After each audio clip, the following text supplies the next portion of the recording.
Okay, we are recording in progress. Hello, everybody. My name is Michael John Carley, and I am the editor-in-chief of Neurodiversity Press, who is very, very excited to be able to share with you the author of our next upcoming book. It's called Why Emotional Regulation Might Mean Everything. Reframing Behavior. It's by Terri Duncan. Terri, thank you for joining me here today.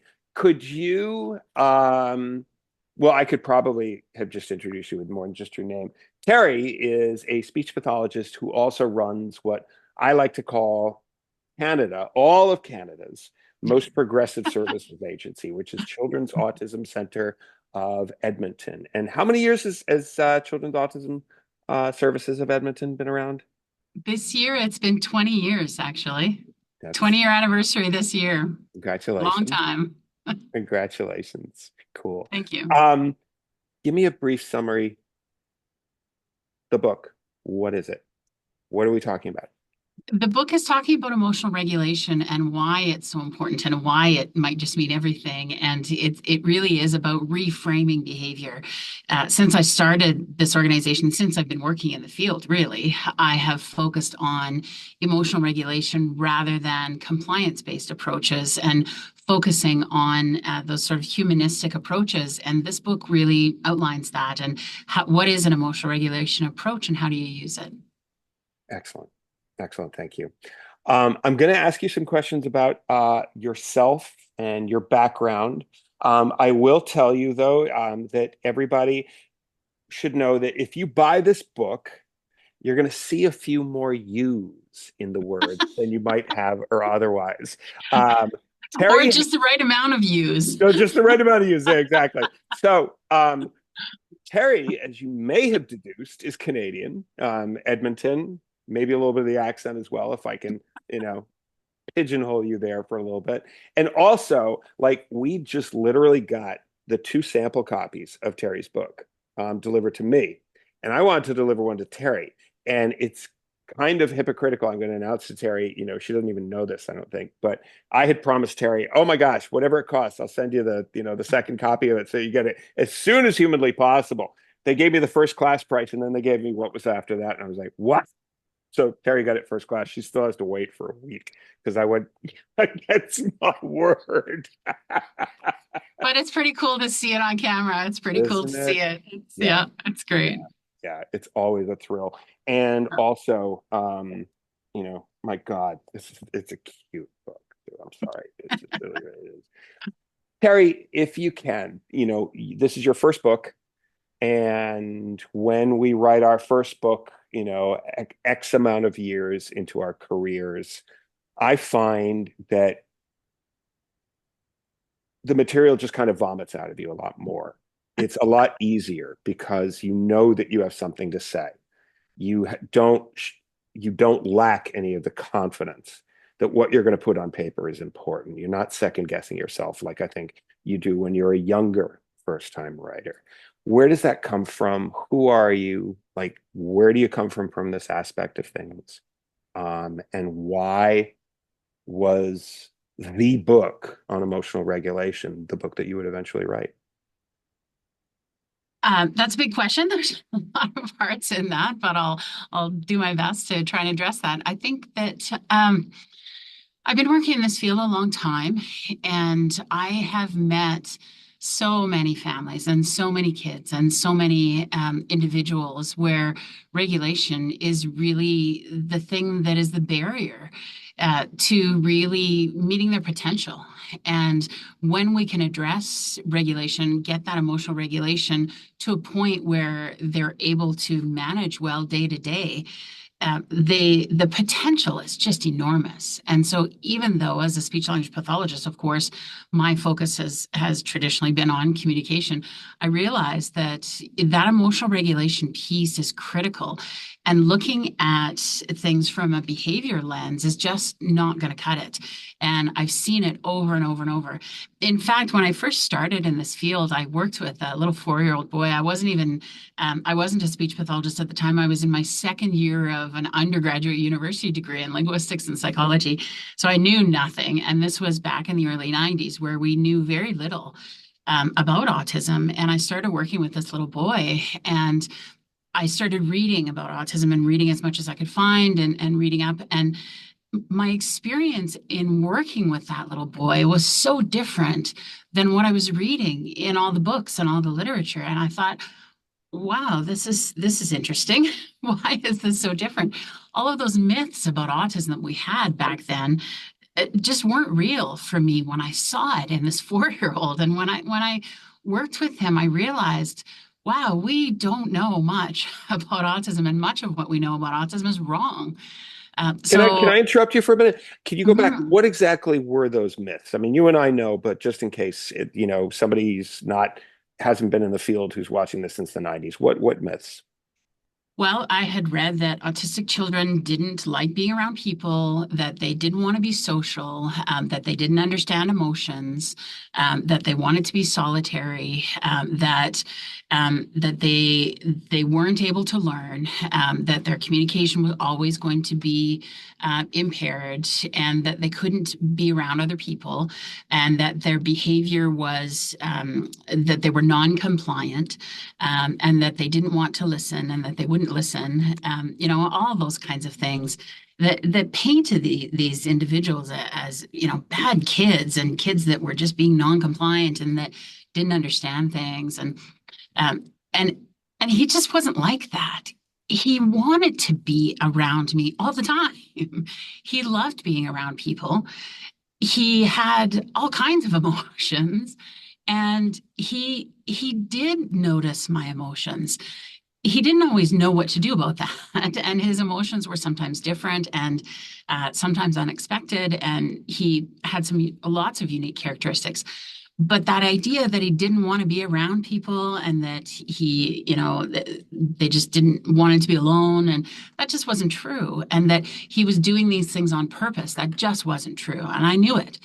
And it really opened my eyes to how complex autism is, and how complex each of these individuals are. And then as I started meeting more individuals, more autistic youth and children, I started realizing, wow, we really don't know a lot. And that's what brought me to the field. And that's what has kept me in the field. And that's why I felt this book was really important.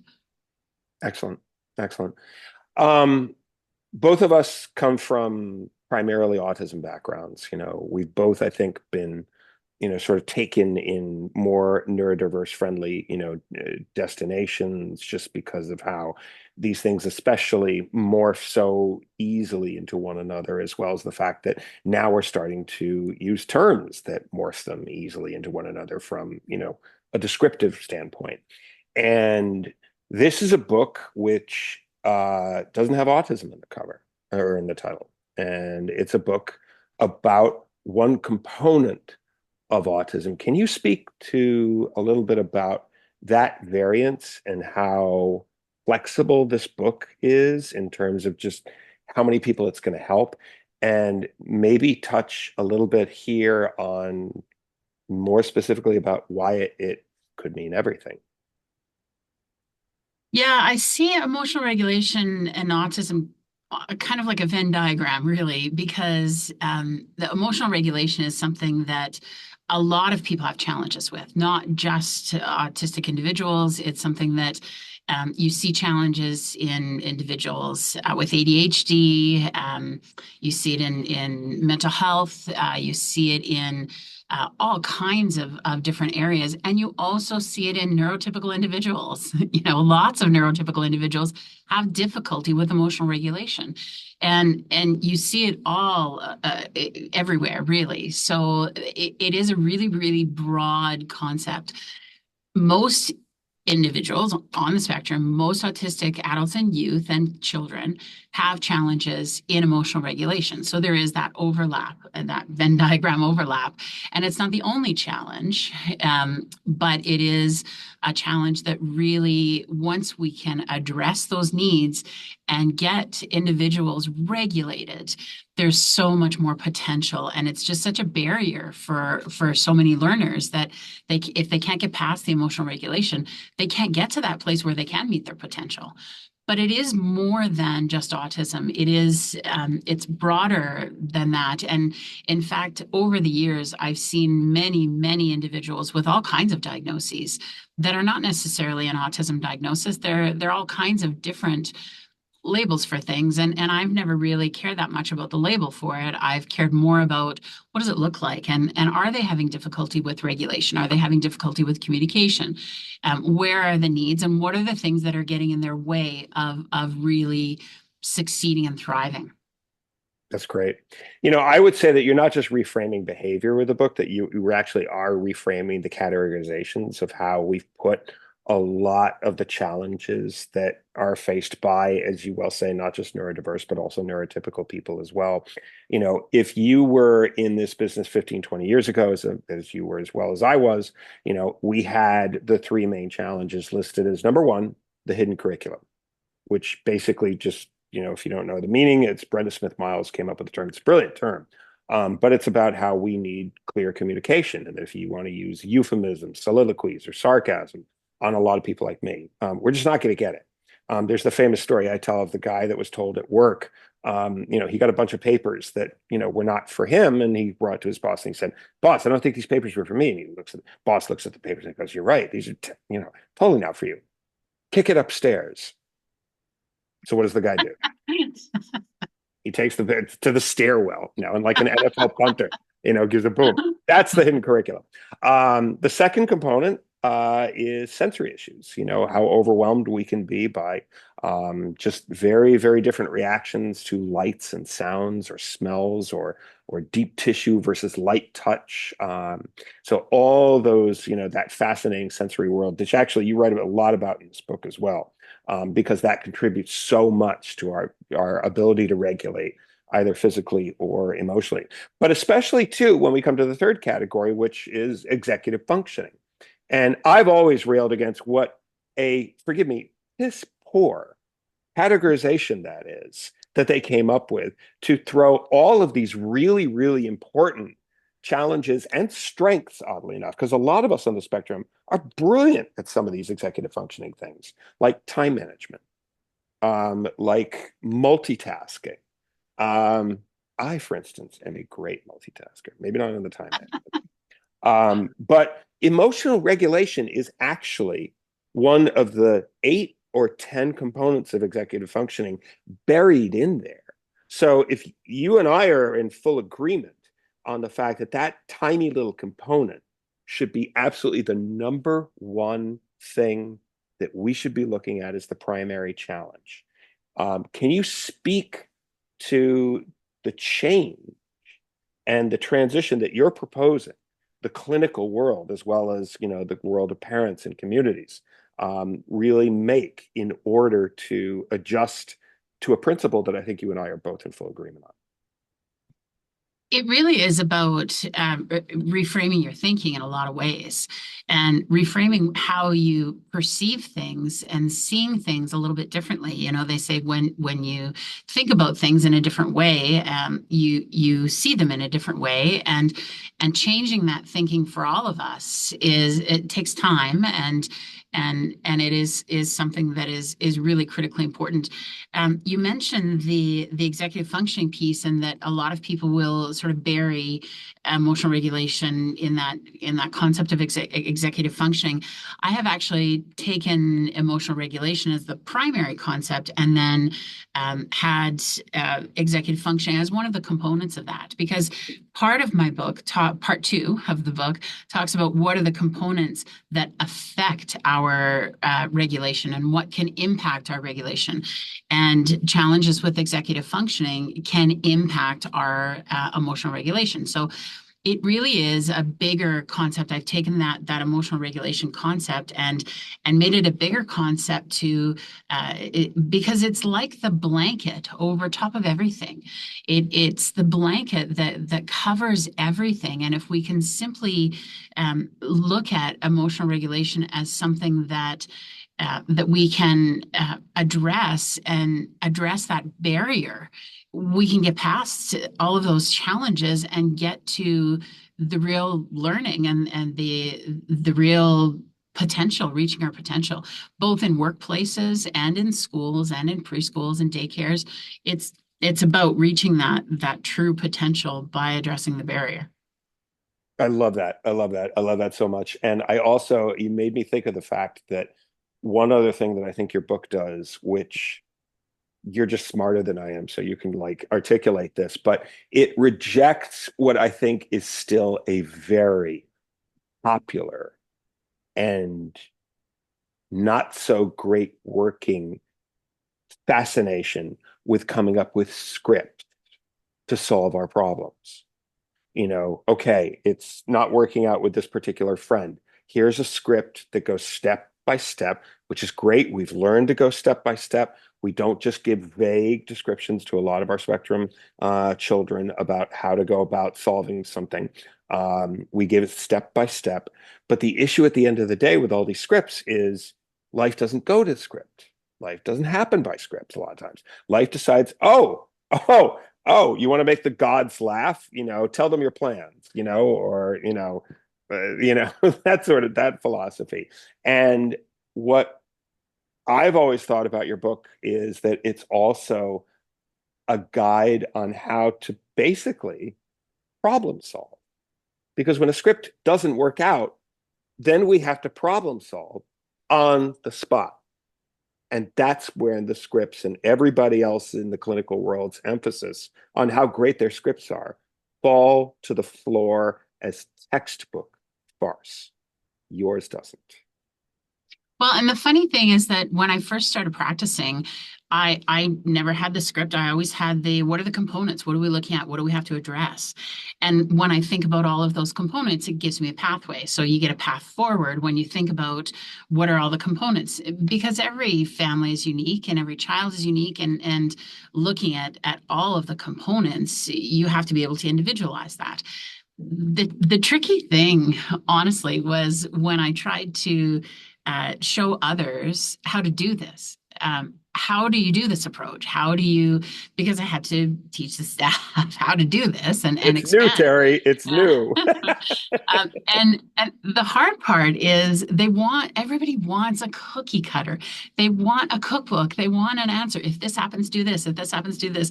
And so they were always trying to get like decision trees, and they were asking me for a recipe and a cookbook. And I said, there isn't one. Yes, it's easier. And that's the thing about some of these ABA programs. They have a recipe book. They have a cookbook. They have a do this, do this, do this. Here are the programs that you do. And sure, that's easy. Yeah, it would be easy. And I have a graphic up in my staff room that's it's just a little cartoon that says two paths, and there's one path that's easy but wrong, and everybody's on that path, and one path that's hard but right, and there's nobody on that path, and because it's hard. This isn't easy. Looking at things in an individualized way and looking at all of the components and looking at all of that problem solving that you're talking about. It's not easy. This is hard. It's way harder than following a script. It's way harder than following a recipe. It's way harder than having a set program that gives you all of the steps to do and when to do them and how to do them. It is harder, and I acknowledge that. And I always talk to my team about that. This is hard. It's not easy to do. But just because it's hard doesn't mean we shouldn't be doing it. It means we should put more efforts into figuring out the components. So this book isn't actually a recipe book of if this happens, do this thing.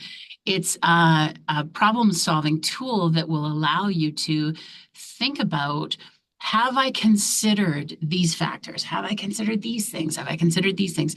And once you start to do that, it starts to get you into that mode of thinking, oh, well, I could try this and I could try this. And here is the path that I could go on. And here's the path to problem solving. But it's hard. I mean, the cookbook's easier. A cookie cutter program is much easier. Well, I think that you point also to, what I've always known. I know it's in ethics. I'm not sure if it's in medical ethics or not. I think it is, but don't quote me on that. But it is an ethical law that you make a massive mistake when you sacrifice possibility in the name of probability.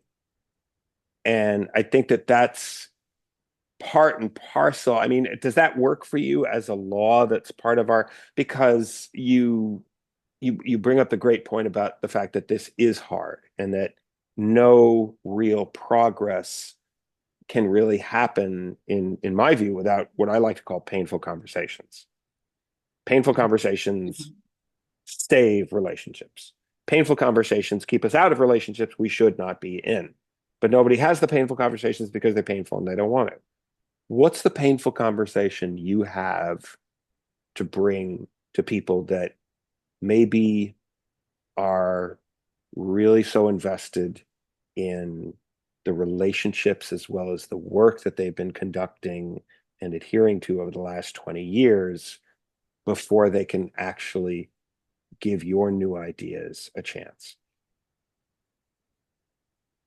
Well, you're right. It is. These are difficult conversations. And I think that acknowledging that when we know better, we do better.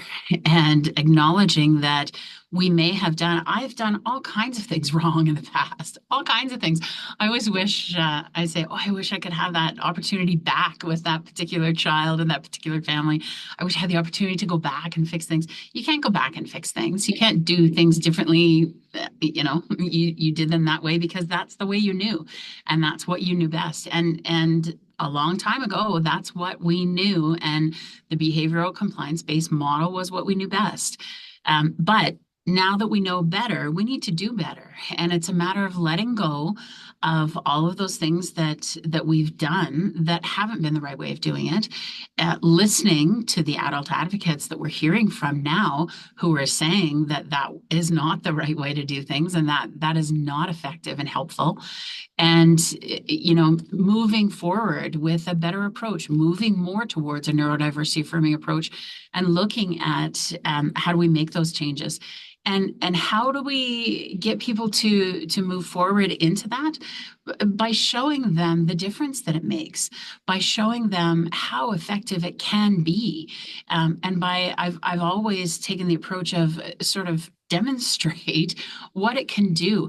I've seen kids that have come out of traditional ABA programs, and I've seen kids who have come out of more of an emotional regulation or CERTS based or more developmentally based program. And there is a difference. There's a real difference. We're not after compliance. And the funny thing, I have a lot of teachers in my family. My sister, my mom. I have a lot of teachers in my family, and they talk about. I talk about how compliance isn't our goal, and I know what's in their head because they say it to me. They say, "Well, sometimes I just want them to listen. Sometimes compliance is my goal. I just want them to sit and listen."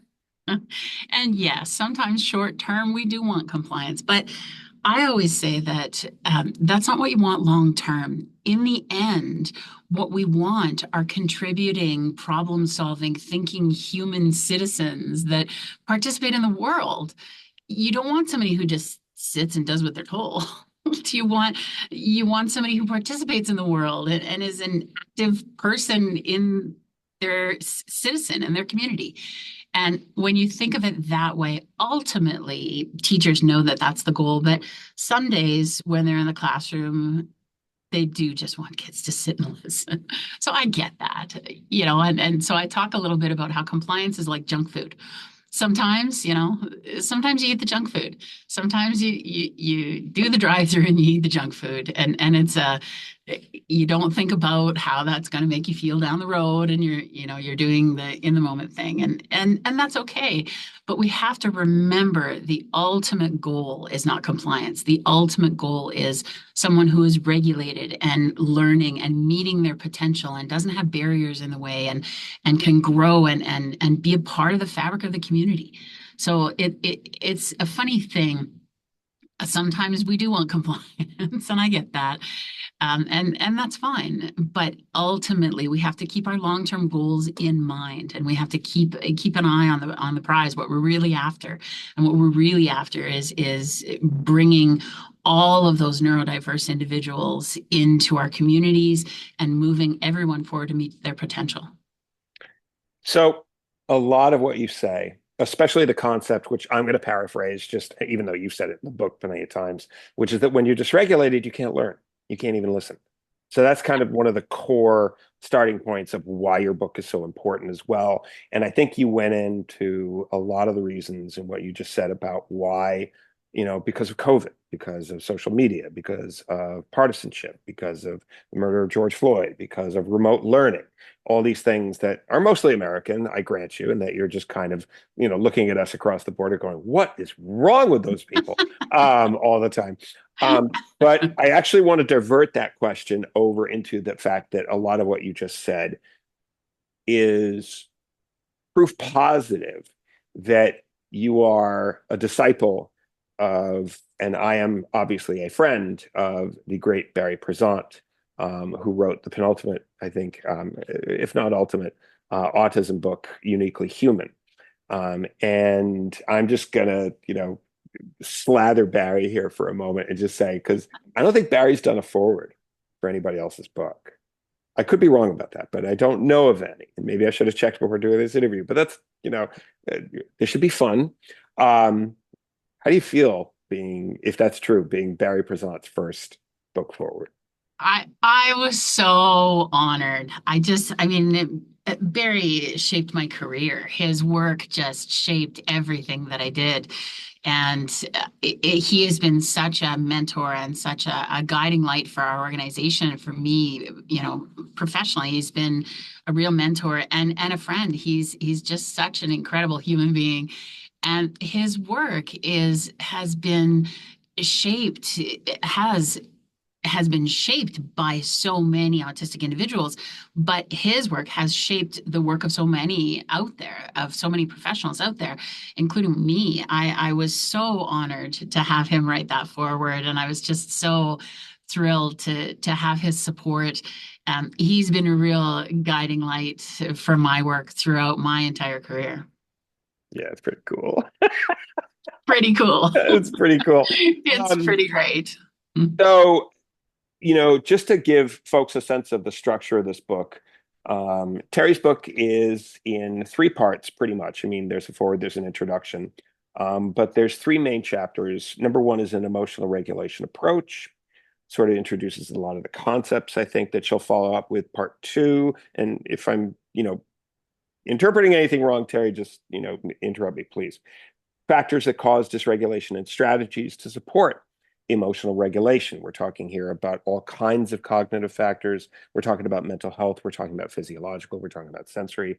And then part three, which is support for proactively managing regulation.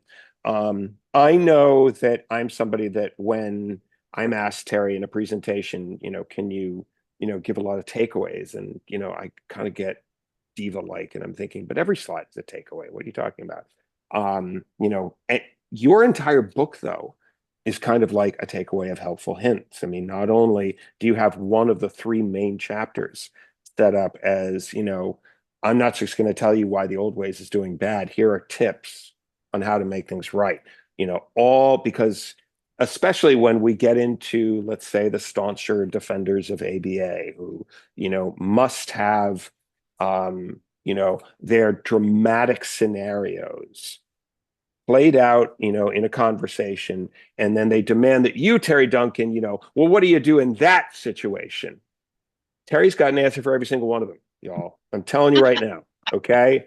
You know, um, Especially not just in the chapter structure, but I'm going to find one very easily because they're pretty much all over here. But it is, oh no, I'm in the wrong section. Right here, almost at the end of every section. How can we help?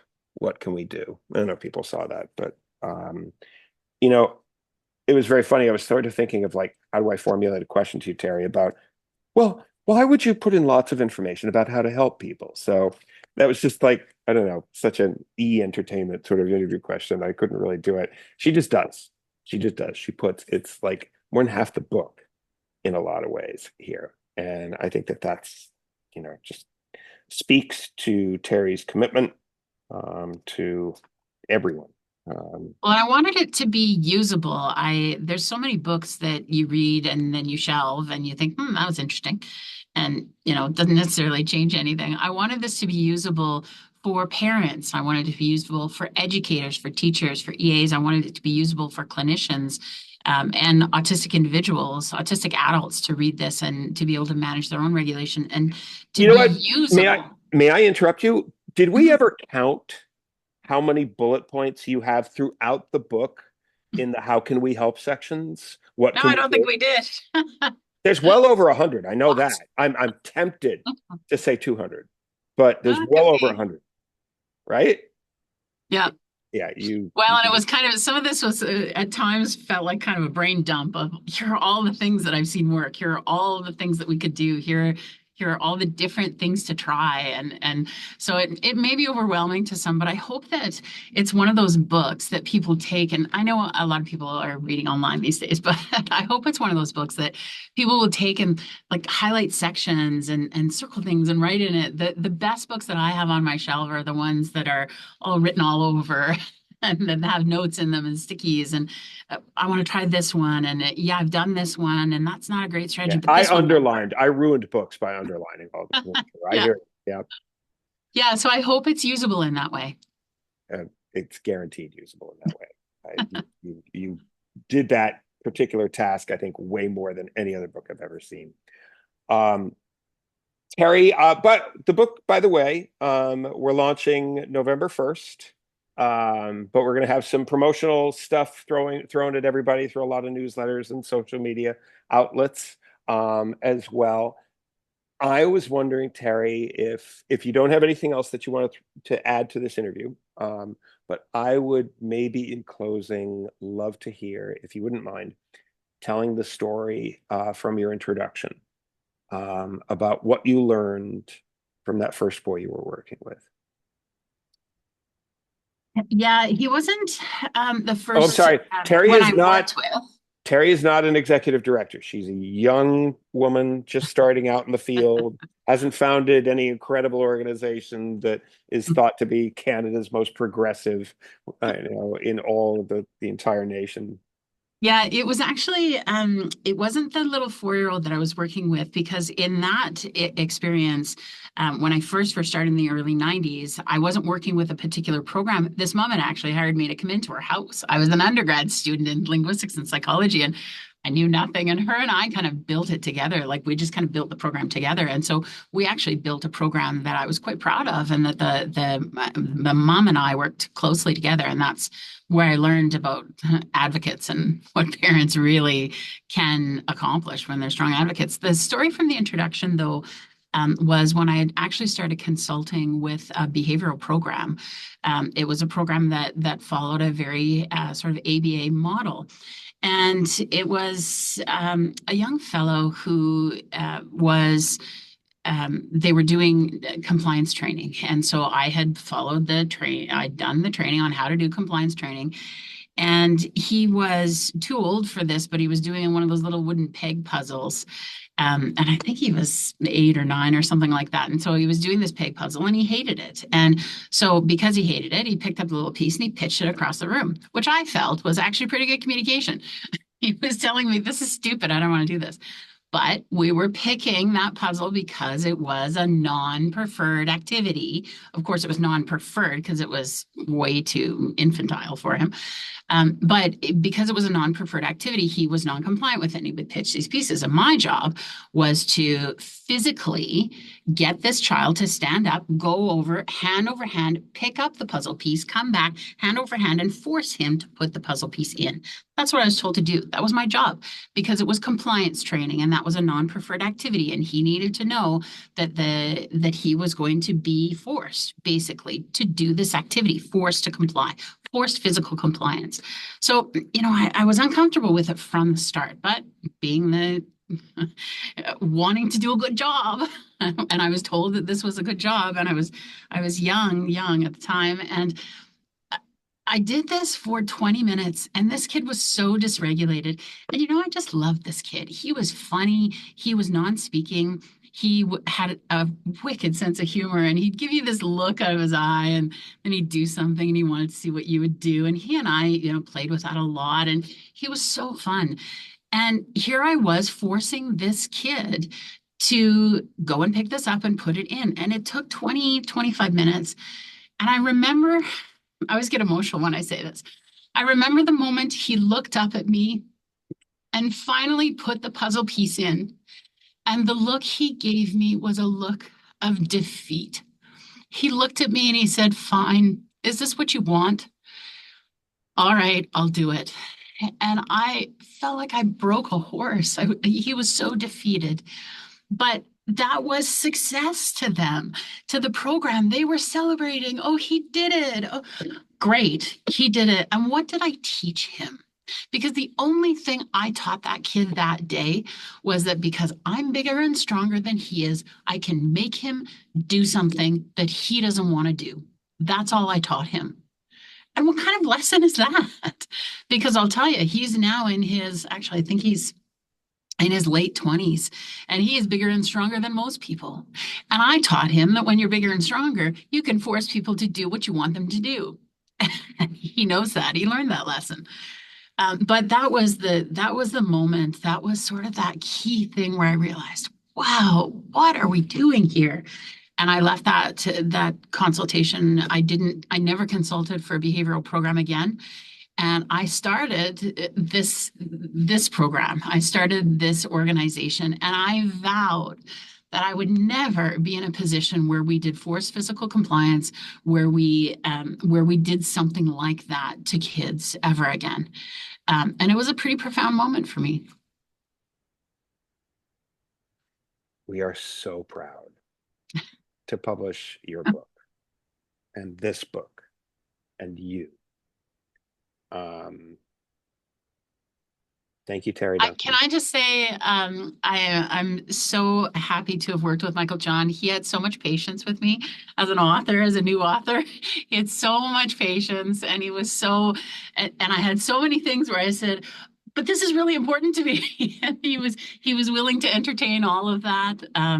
And I just really appreciated the process and all of the support that I got. So thank you.